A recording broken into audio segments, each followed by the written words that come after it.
Hi guys. Really frustrating. So நான் நெனச்சது என்னன்னா, Afghanistan win பண்ணிருவாங்கன்ட்டு நான் நெனச்சேன். இது ஈஸி வின்னா இருக்கும்னு நெனச்சேன். சாம்பியன்ஸ் ட்ராஃபி இந்த மேட்ச் இன்னைக்கு நடக்கிற match South Africa versus Afghanistan. But அஃப் சீரியஸா சவுத் ஆஃப்ரிக்கா நல்லா விளையாண்டுட்டாங்க. உண்மையிலேயே credit goes to South Africa. ஆனா உண்மையிலேயே ஸ்ட்ராங்கான டீம் 2 பேர்ல எதுன்னு பார்த்தீங்கன்னா, என்ன பார்க்கும்போது, கண்டிப்பா நான் சொல்வேன் ஆப்கானிஸ்தான் தாங்க. ஸோ அவங்களுக்கு எவ்ளோ எக்ஸ்பீரியன்ஸ் இருக்கு. லாட் ஆஃப் எக்ஸ்பீரியன்ஸ் ஐபிஎல்லேருந்தே கெயின் பண்ணியிருக்காங்க. அண்ட் ஸ்டில் இதுக்கு இன்னொன்னு நான் சொல்றேன் பாருங்க. அவங்க openers Afghanistan openers top 20 ICC ரேங்கிங்ல இருக்காங்க ஓடிஐல. Compare to South Africa top openers.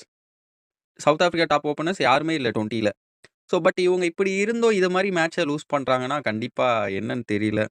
ஒரு மெச்சூரிட்டியோட ஆடியிருக்கணும் கண்டிப்பா ஆப்கானிஸ்தான். இப்பயும் நான் சொல்றேன், இந்த மேட்ச் தோத்தாலும் நான் சொல்றது அதுதான். ஸ்டில் ஆப்கானிஸ்தான் தான் better side South Africa compare பண்ணும்போது, இந்த டீம் பார்க்கும்போது. பட் எஸ் என்ன செய்றது அவங்க ஒழுங்கா ஆடல. அண்ட் தென் நம்ப ஆளு மார்க்ரம் இவரும் லிவிங்ஸ்டனும் ஒண்ணு தான். கண்டிப்பா டீம்ல எதுக்கு இருக்காங்கன்னே தெரியாது. பட் ஆல் ரவுண்டர்ன்ற பேர்ல இருப்பாங்க. அண்ட் தே டிசர்வா கேட்டீங்கன்னா, கண்டிப்பா இல்ல. என்ன பொறுத்தவரைக்கும் லிவிங்ஸ்டன்லாம் டிசர்விங்கே இல்ல. அண்ட் தென் மார்க்ரமும் என்ன பொறுத்தவரைக்கும் டிசர்விங் இல்ல. பட் ஸ்டில் கேப்டன்லாம் குடுக்குறாங்க. கேப்டன்ஷிப்லாம் அவருக்கு குடுப்பாங்க. பட் இவரு ஆடி நான் பார்த்ததே இல்லங்க. இன்னைக்கு ஆட்டாரு. இன்னைக்கு ஆட்டாருன்னு நீங்க சொல்லுவீங்க. நாட் அவுட்ல இருக்காருன்ட்டு. பட் இவரு ஆடி நான் பார்த்ததே இல்ல. இவரு ஐபிஎல்லயும் ஆடி பார்த்ததில்ல. அவங்க டீமுக்கும் ஆடி பார்த்ததில்ல.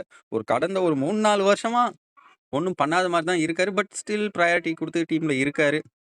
இப்படி வச்சிருக்கவங்க முன்னாடி நம்ப டிவில்லியர்ஸ வச்சிருக்கலாம். பேக் பண்ணியிருக்கலாம். அண்ட் தென் நம்ப ஆர்சிபி எக்ஸ் கேப்டன் வச்சிருக்கலாம்.